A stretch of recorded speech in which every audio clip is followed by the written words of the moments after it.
오늘 우리에게 주시는 하나님의 말씀은 요한 1서 2장 13절, 12절에서 14절까지입니다. 12절에서 14절까지의 말씀을 저와 여러분 한 목소리로, 말씀이 그리 길지 않기 때문에 한 목소리로 받들어서 읽겠습니다. 이는 하나님의 말씀입니다. 자녀들이여, 내가 여러분에게 쓰는 것은 여러분의 죄가 그리스도의 이름으로 용서됐기 때문입니다. 아버지들이여, 내가 여러분에게 쓰는 것은 여러분이 태초부터 계시는 분을 알기 때문입니다. 청년들이여, 내가 여러분에게 쓰는 것은 여러분이 악한 자를 이겼기 때문입니다. 자녀들이여, 내가 여러분에게 쓰는 것은 여러분이 아버지를 알았기 때문입니다. 아버지들이여, 내가 여러분에게 쓰는 것은 여러분이 태초부터 계시는 분을 알았기 때문입니다. 청년들이여, 내가 여러분에게 쓰는 것은 여러분이 강하고 하나님의 말씀이 여러분 안에 거하시며 여러분이 그 악한 자를 이겼기 때문입니다. 아멘. 한 가정에 아기가 태어나면 모든 식구들이 아기의 출생을 인해서 기뻐하고, 그리고 모든 관심과 생활의 중심이 아기에게 집중됩니다.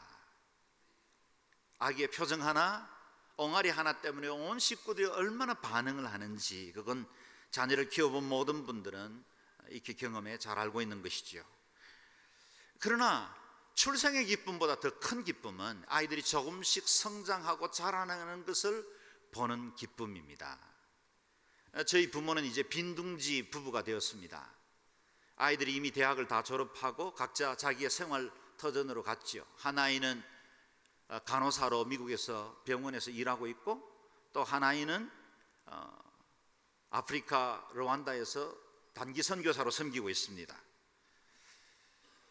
저희 부부는 빈둥지가 되어서 우리 둘만 남았기 때문에 자주 아이들을 키우던 때, 우리 아이들이 아기였을 때를 추억합니다.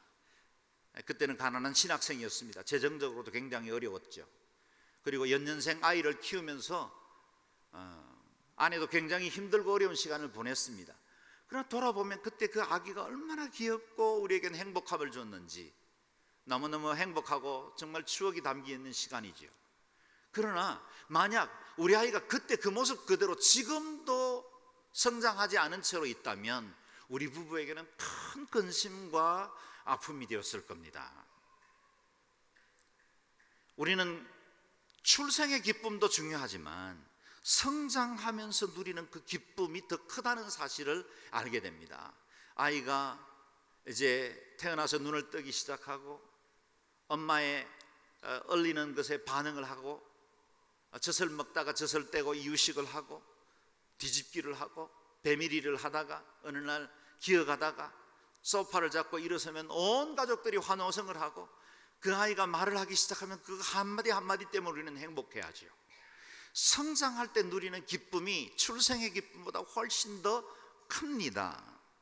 그렇다면 저는 오늘 여러분에게 묻습니다. 여러분은 영적으로 성장하고 계십니까? 어쩌면 부담스러운 질문입니다. 그리고 그 대답이 자신이 없는 질문이라는 것도 저는 잘 압니다. 그러나 우리의 영적 삶에는 반드시 묻고 점검해야 할 것이 내 영혼은 성장하고 있느냐 하는 겁니다. 내가 예수를 믿은 지가 얼마나 됐는가, 그것보다 더 중요한 것은 내가 온누리교회 등록교인이고 이제는 신앙생활을 한 지가 몇 년이 되었다라고 말하는 것보다 더욱더 중요한 것은 내 영성이 성장하고 있고 내가 그리스도를 더욱더 닮아가고 있느냐 하는 것들을 점검해 볼 필요가 있다는 것입니다. 그리고 하나님은 반드시 우리의 성장에 대해서 큰 관심을 가지고 계십니다. 오늘 본문에는 사도 요한의 편지를 받은 공동체 안에 세 종류의 신앙인, 성장 단계를 거치고 있는 성도들이 있다는 사실을 말해주고 있습니다. 사도 요한은 영적 아비였죠. 이미 90세에 가까운 나이가 많은 영적 스승이었습니다. 그렇기 때문에 마치 그 신앙 공동체를, 자녀들을 대하듯이 그들이 믿음으로 성장하기를 바라는 마음으로 각 성장의 단계에 있는 사람들에게 권면하며 믿음의 삶을 살라고 독려하고 있습니다. 제가 심리학을 대학에서 전공할 때 에릭슨이라는 사람은 사람들은 성장 단계를 8개로 나눌 수가 있다. 그래서 출생에서부터 사망에 이를 때까지 각각의 8개의 단계로 나눌 수 있고, 각각의 단계에서 이루어야 할 과업이 있다는 사실을 보여주고 있습니다.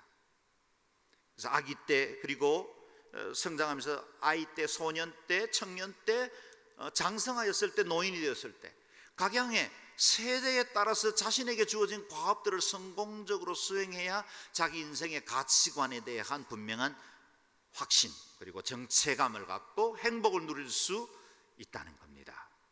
우리의 믿음 생활에도 처음 우리가 거듭남에서부터 성장의 단계에 이를 때까지 각양의 우리가 반드시 준비되고 넘어가야 할 그런 과업들이 있다는 사실을 오늘 본문을 통해서 발견하게 됩니다. 그렇다면 먼저 우리는 이렇게 묻지요. 우리의 성장 목표는 어디입니까? 어디까지 성장을 해야 할까요? 에베소서 4장 13절에서 15절, 잘 아는 말씀인데요, 한 목소리로 받들어 읽어보겠습니다. 시작. 우리는 모두 하나님의 아들을 믿는 것과 아는 지식의 하나가 돼 온전한 사람을 이루어 그리스도께서 충만하신 정도에까지 도달해야 합니다. 우리는 더 이상 사람들의 속임수, 곧 거짓된 관계로 인한 술책에 넘어가 온갖 교훈의 풍조에 떠밀리고 휩쓸리는 어린아이가 되지 말고 사랑 가운데 진리를 말하며 범사의 머리 되시는 그리스도에게까지 자라나야 합니다. 아멘. 우리의 성장 목표를 아주 뚜렷하고도 분명하게 말하고 있습니다. 어디까지요? 그리스도에게까지. 저는 제자 훈련 받았는데요, 저는 지금까지 신앙생활하면서 이전보다는 굉장히 성숙된 생활을 하는 것 같습니다. 담배도 술도 이제는 가까이 하지 않습니다. 이전에 좋던 것 이제는 점점 벗어버렸는데요, 이 정도면 되지 않습니까? 내가 교회에서 이와 같은 직분도 있고 봉사도 하고 있는데 여기까지 이르렀으니 더 이상 무엇이 더 필요하겠습니까? 우리는 그렇게 묻고 싶겠지만 주님은 아니라고 말씀하십니다. 주님은 우리에게 성장 목표를 주실 때 그리스도의 장성한 분량이 충만한 데까지, 어디까지 자랄까요? 그리스도를 닮아가는 데까지, Christ like, 그리스도께서 그러하심 같이, 그리스도의 성품, 그리스도의 행하심, 그리스도의 비전, 그리스도의 꿈, 그것을 소유하는 데까지 자라나라고 말씀하고 있습니다. 에베소서 13절은 이렇게 말하고 있죠. 우리 모두는 하나님의 아들을 믿는 것과 아는 일의 하나가 되어 있습니다. 우리가 어떻게 성장할 수 있을까요? 믿는 것에서, 그리고 아는 것에서.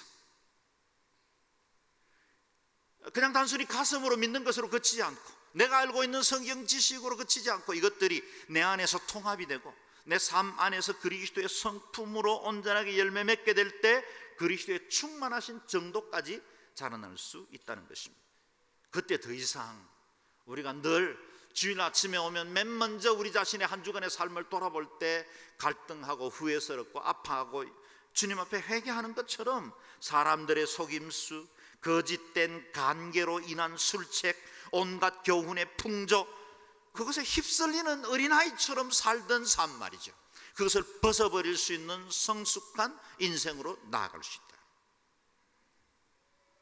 그래서 범사에 그리스도에게까지 자라라. 내 삶의 모든 영역에. 범사라는 말은 내 언어 행실, 내 마음과 내 생각들, 내 눈빛에 이르기까지 그 모든 부분에서 그리스도에게까지 자라라, 우리에게 성장 목표를 주셨습니다. 그래서 아무도 이루었다고 말할 수 없고 어느 누구도 완전하다고 말할 수 없습니다. 사도 바울 역시 그의 인생의 말년에 내가 이미 얻었다 함도 아니라 내가 내게 하늘에서 내게 주시는 그 목표를 향해서 지금도 달리고 있다라고 말하고 있습니다. 그렇습니다. 정직한 그리스도인은 누구나 더 성장에 대한 거룩한 열망을 가져야 하고, 자라나지 않으면, 성장하지 않으면 나는 곧 후퇴하고 넘어질 수밖에 없다는 사실을 고백하지 않을 수 없습니다. 마치 달리는 자전거처럼, 두 바퀴 자전거, 멈추면 넘어집니다. 성장은 계속되어야 합니다. 그런 상태로 우리는 온전함에 이르는 사람이다 그랬죠.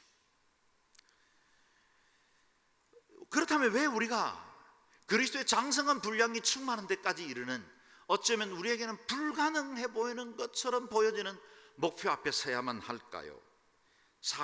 4장 16절 말씀이 그것을 설명하고 있는데요, 같이 읽어보겠습니다. 시작. 그리스도로부터 온 몸이 각 마디를 통해 함께 연결되고 결합됩니다. 각 지체가 맡은 분량대로 기능하는 가운데 그 몸을 자라게 하며 사랑 가운데 스스로를 세워갑니다. 아멘. 내 힘과 내 양심으로는 안 됩니다. 내가 믿음으로 결단한다고 해서 그리스도만큼 성장할 수 있을까요? 불가능하죠. 깨어 있으면 됩니까? 울면 됩니까? 가슴을 치면 됩니까? 안 됩니다. 여기 오늘 중요한 비결이 나오죠. 그리스도로부터 온몸에 흐르는 그 모든 영적 은혜들이 마디를 통해서 각 장기를 통해서 흘러갈 때만 성장할 수 있다는 겁니다. 연결되고 결합돼야 합니다. 누구에게요? 그리스도에게요. 그리스도라는 그 은혜의 파이프에 우리 인생의 믿음의 그 스위치를 꼽을 때만 온전히 우리는 성장하고 자라갈 수 있다. 그래서 그리스도 안에 있으면 오늘 본문 말씀 그대로 그 몸을 자라게 하며 사랑 가운데 스스로 세워갑니다. 내 노력으로 이루어지라는 거 아니에요. 그리스도께 온전히 접붙임을 받으라는 겁니다. 요한복음 15장에 표현하면 나는 포도나무요 너희는 가지니 너희가 내 안에 내가 너희 안에, 그분 안에 있을 때 온전한 성장을 이룰 수 있습니다.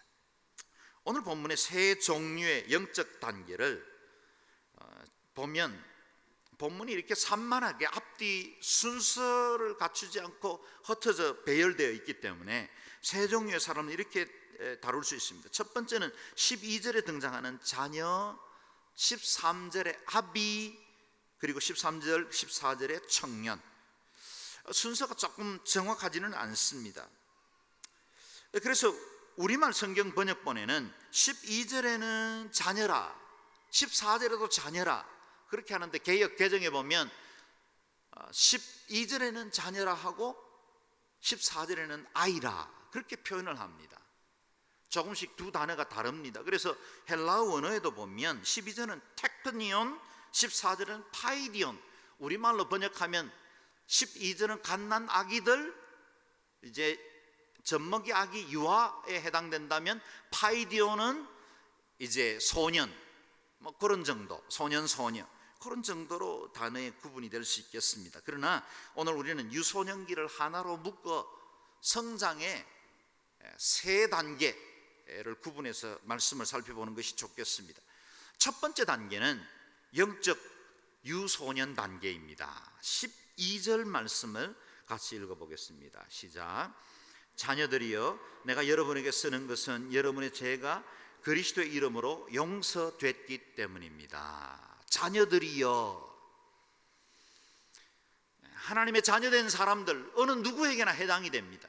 이제 막 믿어서 점점 진리의 눈을 뜨기 시작하고 신앙생활에 기쁘고 좋아지기 시작하고 하나 둘씩 알아가는 것에 대한 비밀을 누리는, 비밀의 기쁨을 누리는 사람들, 그런 단계뿐만 아니라 신앙생활을 오래도록 했던 사람들 모두 다 하나님의 자녀된 그들은 오늘 말씀 앞에 우리 안에 있는 아주 본질적인 그 말씀 앞에 다시 조아려야 합니다. 자녀들이여 내가 여러분에게 쓰는 것은 여러분의 죄가 그리스도의 이름으로 용서됐기 때문입니다. 우리가 예수 그리스도를 구주로 믿고 거듭나면 하나님의 자녀가 됩니다. 요한복음 1장 12절 말씀 잘 아시죠? 영접한 자 곧 그 이름을 믿는 자들에게는 하나님의 자녀가 되는 권세를 주셨다. 저와 여러분은 하나님의 자녀가 되는 권세를 누리고 있는 사람들입니다. 거듭나지 않으면 하나님의 자녀가 될 수 없지요. 거듭난 자만 하나님의 자녀가 될 수 있습니다. 거듭나지 않으면 영적 성장도 없습니다. 태어나지 않는데 어떻게 자라날 수 있겠습니까? 강아지에게 아무리 코끼리 젖을 먹인다 한들 그 강아지가 코끼리처럼 성장할 수 있겠습니까? 몸집이 자라날 리가 없지요. 우리 아이들은 자라날 때 모유가 부족해서 어쩔 수 없이 노력하다가 안 돼서 우유를 먹이기 시작했습니다. 다시 말하면 소젖을 먹고 큰 거죠. 그러나 우리 아이들의 머리에 뿔이 난 것을 본 적이 없습니다. 우리 아이는 저와 엄마를 닮아 있는 그런 아이들로 성장했습니다. 왜 그럴까요? 형질이 저희를, DNA가 저희 사람의 몸을 입고 태어났거든요. 여러분, 교회에서 오랫동안 신앙생활하고 믿는 사람들과 교제하고 이곳 예배자리에 앉아있는다고 해서 여러분의 영혼이 다 성장하는 거 아닙니다. 미안합니다. 죄송하지만 이곳에 있는 사람들이 다 저는 천국에 가기를 바라지만 우리가 그날 어처구니 없게도 얼굴을 못 볼 사람이 생길지도 모르겠습니다. 저는 그런 일이 없기를 바랍니다. 그러나 우리의 믿음을 이 오늘 본문 말씀처럼 영적인 거듭남이 점검되고 하나님 앞에 내 영혼이 새로운 피조물이라는 사실을 확신하지 않으면 이곳에서 아무리 믿는 사람들과 교제하고 그들과 함께 봉사활동도 하고 이번 아우리치도 따라가고 바자회 때 열심히 봉사도 하고 수고를 해도 죄송하지만 하나님의 사람으로 자라나지 않습니다. 왜요? 거듭나지 못했거든요. 거듭남의 단계가 필요합니다. 거듭나면 하나님의 자녀 됩니다. 하나님의 자녀가 되어야 성장합니다. 거듭남의 가장 중요한 과제는 무엇입니까? 오늘 본문에 두 개의 과제가 나오는데 첫 번째는 그리스도의 이름으로 죄 용서받는 일입니다. 인류의 가장 근본적인 문제, 우리가 해결하지 못했던 그 문제는 바로 죄의 문제입니다. 죄의 싹은 사망이라 그랬습니다. 이 죄 문제 때문에 온 인류는 영원한 저주와 심판 아래 있게 되었습니다. 그래서 오늘 본문에 하나님의 자녀가 되면 곧 너희가 죄 용서함을 받았기 때문이다. 예수 그리스도로 말미암는 죄 용서, 사죄함의 확신이 여러분에게 있기를 바랍니다. 요한일서 5장 13절에 보면 하나님의 아들의 이름을 믿는 우리에게, 하나님의 아들을 이름을 믿는 우리에게 주신 말씀이 있어요. 같이 한번 13절을 읽어볼까요? 시작. 내가 하나님의 아들의 이름을 믿는 여러분에게 이것을 쓴 것은 여러분이 영원한 생명을 갖고 있다는 것을 알게 하기 위함입니다. 아멘. 요한일서를 오늘 강의하는 이유가 있다면 여러분이 만약 예수 그리스도를 구주로 영접했다면 거듭났다는 사실을 알게 하기를 원합니다. 여러분 안에 영생이 있어요. 영원한 생명이 있습니다. 그 영원한 생명, 그것이 어떻게 주어졌습니까? 골로새서 1장 13절 14절 말씀을 같이 읽겠습니다. 시작. 아버지께서는 우리를 어두움 권세에서 구해내셔서 그분이 사랑하는 아들의 나라로 옮기셨습니다. 하나님의 아들 안에서 우리는 구속 곧 죄사함을 받았습니다. 자막을 그냥 띄워주세요. 아버지께서는 우리를 어두움의 권세에서 구해내서, 누구 아래 있었습니까? 어둠의 권세 아래 있었어요. 이전에는 우리는 사탄과 그리고 영원한 저주, 심판을 다스리는 그 마귀의 권세 아래 있었어요. 어둠 안에 있었던 겁니다. 그런데 그 어둠의 권세에서 하나님 아버지께서 구해내셔서 그 사랑하는 아들의 나라로 옮기셨어요. 지금 우리가 당장 천국에 들어가 있는 건 아니에요.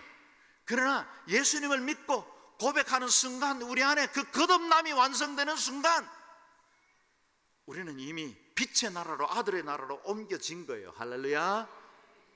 우리는 영원한 하나님의 나라 친백성으로 살게 된 것입니다. 그래서 14절에 보면 하나님의 아들 안에서 우리는 구속 곧 죄사함을 받았습니다. 우리의 모든 원죄로부터 이제까지 살면서 지내는 그 모든 죄들 예수 그리스도의 보혈로, 십자가의 은총으로 죄사함을 받은 줄로 믿습니다. 그 믿음이 고백될 때 온전한 하나님의 사람으로 산다 라고, 하나님의 자녀가 된다 라고 말씀하고 있습니다. 두 번째, 우리의 영적 출생 단계에서 주어지는 과제는 뭡니까? 14절 상반절에 그렇게 기록되어 있는데요. 같이 읽어볼까요? 시작. 자녀들이여, 내가 여러분에게 쓰는 것은 여러분이 아버지를 알았기 때문입니다. 아멘. 자녀들이여, 내가 여러분에게 쓰는 것은 여러분이 아버지를 알았기 때문이다. 자녀는 아버지를 아는 사람이죠. 어린아이가 이제 커서 조금씩 성장하면 처음 일어나는 변화 중에 하나가 낯설이라는 걸 하는 거잖아요. 낯설이를 한다는 것, 곧 인지 능력이 발전돼서 이제 이 발달 단계에서 사람을 구분하기 시작한다는 거예요. 옛날에는 똑같은 사람으로 구분을 해요. 근데 안경 낀 사람, 끼지 않은 사람, 그 다음에 남자와 여자, 그리고 엄마 가슴에서 먹던 전 냄새, 그리고 아빠의 목소리, 그런 것들을 구분하면서 소위 낯설이를 합니다. 자기 보호 본능이죠. 그걸 통해서 자기의 존재와 타인의 존재를 점점점 이렇게 구분해 나가는 훈련들을 합니다. 낯설이. 이 영적 이 유소년 단계에서는 반드시 내 아버지가 누군지 내 엄마가 누군지를 구분해야 돼요. 내가 거듭나면 내가 정말 사모하고 영원히 섬겨야 할 분이 누군지를 알아야죠.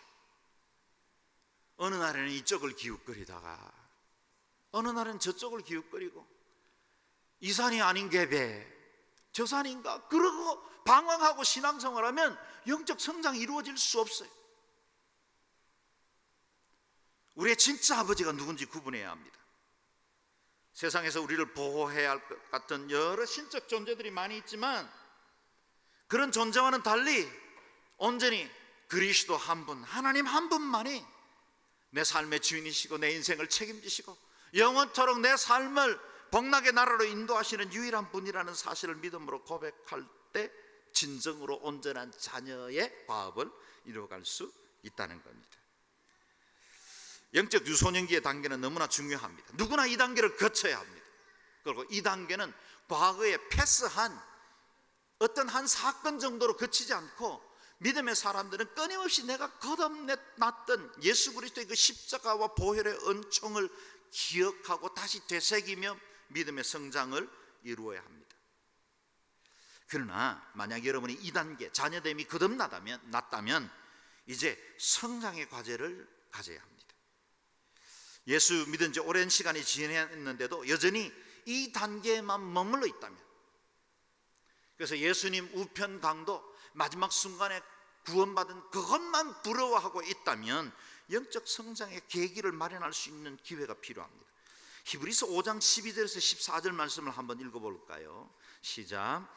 여러분은 지금쯤 선생이 돼 있어야 마땅한데 누군가 다시 여러분에게 하나님의 말씀의 초보 원리를 가르쳐야 할 형편입니다. 그래서 여러분은 젖만 먹고 단단한 음식은 먹지 못하는 사람이 됐습니다. 젖을 먹는 사람은 모두 의의 말씀에 익숙하지 못합니다. 그러나 단단한 음식은 성숙한 사람의 것입니다. 그들은 끊임없는 훈련으로 연단된 분별력을 가지고 있어 선과 악을 분별할 줄 아는 사람입니다. 영적 성장으로 지금은 선생이 되어야 할 테인데 아직도 말씀의 초보가 무엇인지 듣고 있다면 그거 굉장히 불행한 일이죠. 매일매일 예수 그리스도 거듭난 그것만 묵상하고 있다가 내게 주어진 사명도 비전도 감당하지 못하는 자로 있는다면 그건 불행한 일이죠. 영적 성장을 이루어야 합니다. 단단한 음식을 먹을 자가 되어야 합니다. 세계교회사의 영적 거장들이 처음부터 그렇게 훌륭한 믿음의 위인들이 된 것이 아닙니다. 사도 바울이 다메섹에서 만나자마자 오늘 우리와 같은 이렇게 위대한 사람이 된 것이 아닙니다. 그도 아라바에 3년의 광야의 시간들이 필요했고 다소에서 9년 동안 숨어 지내는 변두리에서 사역하는 초보 사역자에 불과했습니다. 그러나 세계 기독교사의 방향을 바꾸는 위대한 사역자로 성장할 수 있었죠. 어거스틴이 그랬습니다. 그리고 믿음의 지난 2000년 동안 살아온 많은 위인들이 그와 같은 단계를 거쳤습니다. 이제까지 어떻게 살아왔든지 간에 여러분 지금의 단계에 머물러 있지 마십시오. 영적 성장을 이루는 새로운 계기들이 있어지시기를 주의 이름으로 축원합니다. 그렇다면 이 단단한 음식을 먹을 수 있는 다음 단계는 뭡니까? 영적 청년기의 단계죠. 13절 하반절 말씀을 같이 읽겠습니다. 시작. 청년들이여 내가 여러분에게 쓰는 것은 여러분이 악한 자를 이겼기 때문입니다. 14절에도 비슷한 말씀이 나옵니다. 시작. 청년들이여 내가 여러분에게 쓴 것은 여러분이 강하고 하나님의 말씀이 여러분 안에 거하시며 여러분이 그 악한 자를 이겼기 때문입니다. 아멘. 신앙의 청년기에는 넘어야 할 과제들이 많이 있습니다. 우리가 영적으로 성장하면 그 다음부터는 이상하게도 시련도 많고 기도 응답도 옛날처럼 되지를 않아요. 제가 예수를 처음 믿었을 때 저는 고등학교 3학년 때 교회를 다니기 시작해서 이제 막 청년기에 주님을 뜨겁게 사랑하게 된 경우지요. 영적 체험도 많았습니다. 불같이 예수를 믿었고 또 미치도록 주님을 사랑했어요. 그런데 제가 이렇게 믿음이 성장하면서부터는 제 기도가 이전처럼 그렇게 응답되지는 않습니다. 제가 처음 예수를 믿었을 때 너무 신나는 거예요. 기도하는 것마다 그냥 눈앞에서 현상적으로 그것들이 드러나니까 이게 바로 살아계신 하나님의 손길이구나. 그래서 믿는 것이 너무 즐겁고 믿음의 행사, 그리고 그 믿음으로 선포하는 것이 즐거웠어요. 그러나 신앙이 시간이 지나갈수록 언제나 그렇게 되지 않는다는 사실을 알게 되었어요. 예전에는 내 몸이 아플 때도 내 몸에 내 손을 얹고 기도하면 나았어요. 근데 그렇게 되지 않는 때가 오더라는 거예요. 왜 그럴까요? 그것은 제 영적 성숙을 위한 하나님의 은혜의 터치가 시작된 거예요. 모든 것들이 형통하고 내 믿음대로 잘 되면 지금 얼마나 기고망장하겠어요. 사도 바울에게 마치 가시를 허락함 같이 우리의 인생 안에도 때로는 유혹과 시련이 기다리고 있습니다. 청소년, 청년의 시기 때는, 어릴 때는 모든 것 돌봐주고 공급하고 보호해주지만 성장할 때는 스스로 넘어야 할 산이 있고 스스로 극복해야 할 일들을 만나게 됩니다. 자신의 지혜, 판단력, 그리고 힘을 길러야 하고 자신을 보호하고 스스로의 필요를 채울 줄 아는 그런 능력도 길러야 하죠. 어린 시절에는 부모가 모든 것을 공급해주던 시기가 있었죠. 그러나 그 시기가 좋다고 해서 거기만 머물러 있으면 성장이 이루어지지 않습니다. 두렵더라도 현실과 맞서야 합니다. 우리가 편안하게 누리던 그 환경을 벗어나야만 이제까지 내가 해보지 못했던 그 신앙의 도전, 내가 그동안 내 살아왔던 그 가치관과 습관, 그것들을 뛰어넘어야 새로운 영적 세계가 임합니다. 나는 통성기도 못해요. 그러면 영적 성장 못합니다. 통성기도, 그것이 기도의 온전한 답도 아니에요. 그러나 기도해보세요. 그건 또 다른 세계예요. 나는 좀 유별나게 믿고 싶지는 않습니다. 교양 있고 품이 있고, 그리고 언제나 나는 차분하고 조용하게 내가 이제까지 살아온 품위가 있는데, 그래 보세요. 절대로 영적 성장 없어요. 다른 도전을 해야 돼요. 왜 다른 사람들이 통성기도를 하는지, 왜 다른 사람들이 기도할 때는, 찬양할 때는 손을 들고 뜨겁게 하나님 사랑하는 고백을 하는지, 그게 그냥 감정적인 그냥 싸구려 신앙이 아니라 저들에게는 무슨 은혜의 원리가 있는지를 한번 경험해 봐야죠. 그런 단계에 도전할 때만 새로운 은혜가 임합니다. 여러분, 우리의 옛 육체에 속한 죄의 습관에 대해서도 단호하고 믿음으로 결단하는 순간들이 있어야 성장합니다. 피 흘리는 싸움이 있었고 도전이 있을 때 우리 안에 영적인 새로운 세계가 열리기 시작합니다. 여러분, 그동안 편안하게 누워있던 요람에서 뛰어나와야 이제 그런 말을 배우기 시작하는 겁니다. 보행기에 아직까지 있습니까? 다른 분들의 도움이나 다른 사람들의 기도에 의지하며 살고 있습니까? 여러분, 보행기에서 뛰쳐나오세요. 그래야 여러분 두 발이 새 힘을 얻습니다. 공갈적 꼭지, 그동안 빨던 거 내뱉어야 딱딱한 음식도 먹을 거 아니겠어요? 때로는 받고 싶지 않는 직분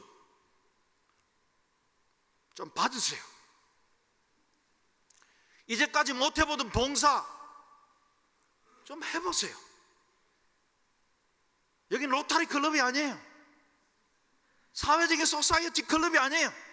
적당하게 교양 있게 예배 드리고 그냥 가는 데가 아니라 정말 하나님을 뜨겁게 사랑하고 내 믿음으로 영적으로 성장해서 이전에 좋던 것 이제는 값없고, 이제 내가 그전에 잘 보이지 않고 안개와 같은 그 신앙에서 이제는 십자가가 뚜렷해지고 내 믿음이 더 분명해지고 희미하던 천국 내 손에 붙들리기 시작하고 내 안에서 영적으로 성장을 이루는 그런 단계로 여러분 성장하시기를 주의 이름으로 축원합니다. 사랑하는 자야, 나와 함께 가자. 비도 그쳤고 봄이 왔으니 이제 나와 함께 새로운 은혜의 세계로 가자고 초대하시는 주님의 손을 붙드세요. 그때 하나님께서 새로운 은혜의 세계로 우리를 인도해 주실 것이고 영적 성장을 이루시고 새로운 은혜의 계시와 비밀들을 보여주기 시작할 겁니다. 여러분, 저와 함께 오늘 이 도전을 가지고 나서기 시작하면 분명히 성장통이 있을 거예요. 청소년 시기에는 다 성장통 겪지 않습니까? 그때는 뼈들은 자라나고 키는 성장하는데 근육이 아직도 제대로 그만큼 성장하지 못할 때 대체로 아이들이 다리를 아파합니다. 성장통이 있는 거예요. 우리가 새로운 도전을 하면 시험도 듭니다. 유혹도 만날 거예요. 그러나 그런 단계들을 겪어서 넘어가면 청년 시기에 성장의 기회를 누리는데, 오늘 본문은 청년기는 악한 자와 맞서 승리하였습니다. 여러분, 그때 우리의 영적인 그 파워가 어떤 우리를 유혹하는 악한 사의 세력들이나 유혹들에 대해서도 이겨 승리할 수 있는 권세 있는 하나님의 사람들이 될 줄로 믿습니다. 마귀는 우는 사자처럼 지금도 삼킬자를 두루 찾아다닙니다. 여러분이 진리를 가졌다면 두려워할 필요가 없습니다. 담대하게 믿음으로 맞서 싸우십시오. 그리고 14절 후반절 다시 보십시오. 여러분이 강하고 하나님의 말씀 앞에 서 있기만 하면, 여러분이 강하고 하나님의 말씀이 여러분 안에 거하기만 하면 이겨 승리할 수 있습니다. 말씀이 승리케 할 것입니다. 예수님께서 광야의 3번의 시험을 받을 때 천군 천사를 동원해서 하늘의 권세로 이기신 게 아니에요. 주님은 3번의 마귀의 시험이 있을 때 다 말씀으로 물리친 겁니다. 말씀이 풍성히 거하면 그 말씀으로 이겨 승리할 수 있습니다. 승리의 비결은 하나님의 말씀의 검을 가지고 이 세대를 향한 믿음의 걸음을 내어 딛기 시작할 때 악한 자가 떠나가고 하나님의 나라가 임하고 은혜의 대로가 열리기 시작하는 것입니다.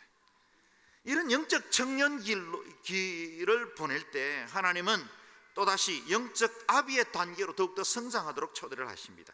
13절 전반부 그리고 14절 중반부를 같이 읽겠습니다. 이어서 시작. 아버지들이여, 내가 여러분에게 쓰는 것은 여러분이 태초부터 계시는 분을 알기 때문입니다. 14절. 아버지들이여, 내가 여러분에게 쓰는 것은 여러분이 태초부터 계시는 분을 알았기 때문입니다. 알기 때문입니다. 알았기 때문입니다. 시제만 변화되고 나머지는 똑같은 말씀이 2번 반복됩니다. 태초부터 계신 분 누굴까요? 예수 그리스도입니다. 누굴까요? 하나님 아버지입니다. 누굴까요? 성령님이시죠. 그냥 내가 단순히 지금 만나는 하나님, 내 인생 안에 국지적으로 민족신으로 내 삶의 환경 안에 제한되는 하나님이 아니라 태초부터 계신 하나님, 그 하나님은 온 역사와 우주를 통치하시는 하나님이라는 사실을 고백하는 거예요. 그리고 태초부터 계시는 하나님이라는 뜻은 예수 그리스도 이 땅에 오셔서 십자가 지시고 구속하신 그분이 육체로 오셨을 뿐만 아니라 태초전부터 온 세상을 창조하신 하나님, 우리의 진정한 구주가 되신다는 사실을 고백하는 말이기도 합니다. 그래서 태초 계신 그분을 안다는 말은 그분과 온전한 연합을 이루었다는 뜻이요, 그분과의 친밀한 관계를 유지한다는 뜻입니다. 여기 안다는 말은 헬라어는 기노스코, 그리고 히브리어는 야다라는 단어를 씁니다. 이 야다, 기노스코는 관계적 알을 의미합니다.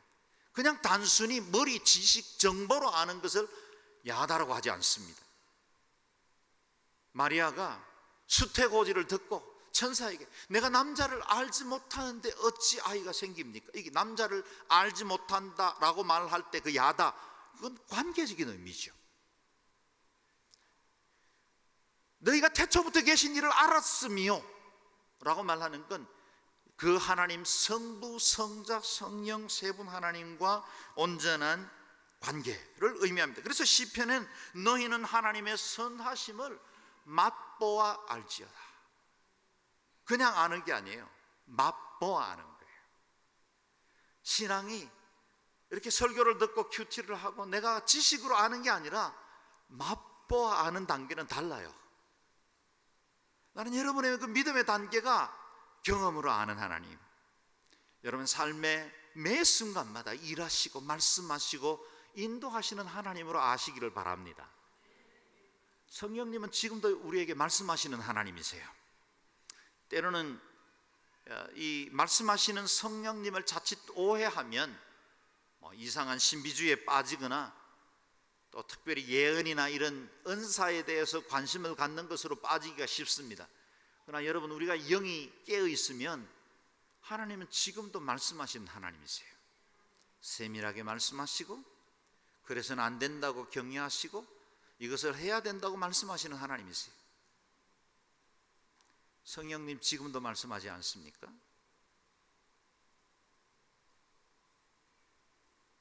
세미한 음성 가운데 우리의 양심을 통해서 말씀하시죠. 그냥 이대로 여기까지 살아온 것처럼 살지 말라고 말씀하시죠. 저는 성령님이 매 순간마다 제 이 이성이라는 것들을 뛰어넘는, 그 채널을 뛰어넘는 미세한 음성으로 늘 말씀하세요. 근데 제가 그 음성을 놓쳐버릴 때가 참 많아요. 엊그제도 그렇게 하나 또 놓쳐버렸어요. 그래서 내가 성령님 이렇게 말씀하신데 내가 왜 이렇게 그 말씀에 즉각적으로 순종을 못하나, 그렇게 후회할 때가 많아요. 작은 일들이에요. 어떤 때는 너무 사소하기 짝이 없는 일인데도 성령님 말씀하세요. 근데 그거 딱 놓쳐버리면 깨닫게 돼요. 주님 말씀하셨는데 오늘 또 놓쳤네. 사람마다 듣는 채널이 조금씩 다를 수 있어요. 그러나 저는 그렇게 늘 경험해오는 하나님이세요. 하나님 여러분에게 말씀하고 싶어 하세요. 내가 듣기로 준비하면 언제든지 우리에게 말씀하시고 가르치시고 새롭게 하시고 우리로 더 온전함에 이르도록 이끌기를 원하세요. 말씀을 들을 수 있는 영적 귀가 열리기를 주의 이름으로 축원합니다. 에베소서 3장 18절 19절, 우리 하나님을 알아가실 때 어느 만큼 알아갈까요? 같이 읽어볼까요? 시작. 모든 성도들과 함께 능히 그리스도의 사랑의 너비와 길이와 높이와 깊이가 어떤지를 깨닫고 지식을 뛰어넘는 그리스도의 사랑을 알아 하나님의 모든 충만하심의 정도에까지 충만하게 되기를 기도합니다. 아멘. 영적 아비의 단계가 바로 이와 같이 그리스도의 그 깊은 경륜, 그 크심과 십자가의 그 놀라운 사랑, 그 은혜, 그 크신 계획과 그분의 섭리, 그걸 알아가는 단계예요. 그건 목사가 된다고 이루어지는 단계가 아니에요. 신학교에 다닌다고 알아가는 게 아니에요. 하나님을 정말 뜨겁게 사랑하고 말씀을 사모하고 말씀을 전적으로 믿는 사람들에게 보여주는 하나님이 열어가시는 계시의 상태예요. 저는 우리 성도들이 그와 같은 그리스도의 장성한 분량이 충만한 데까지 이르기를 원합니다. 또 하나님을 알아가되 오늘 에베소서 말씀처럼 그같이 높이도 깊이도 너비도 깊이도 그런 깊은 경륜의 세계를 누리고 알아가는 삶이 되시기를 바랍니다. 그래서 매일 매 순간 우리가 어떻게 성장해 갈까요? 이렇게 질문해 보십시오. 예수님이라면 어떻게 하실까? 주님, 제게 지금 무엇을 말씀하십니까? What would Jesus do? 만약 예수님께서 내 상황이라면 지금 무엇을 행하실까? 그렇게 매 걸음마다 묻고 결정하고 선택하고 걸어가면 하나님 어느 날 나를 믿음의 장부로 성장시켜서 온전한 그리스도의 형상에까지 자라난 자신을 보게 될 겁니다. 성장하고 계십니까? 성장을 멈추지 마시기 바랍니다. 성장을 멈춘 적이 오래되셨습니까? 오늘 성장하기로 결단할 수 있는 귀한 시간 되시기를 바랍니다. 여러분을 통해 위대하신 하나님의 역사가 드러나고 하나님의 영광을 보는 아름다운 일들이 있어지기를 주의 이름으로 축원합니다. 함께 기도하겠습니다.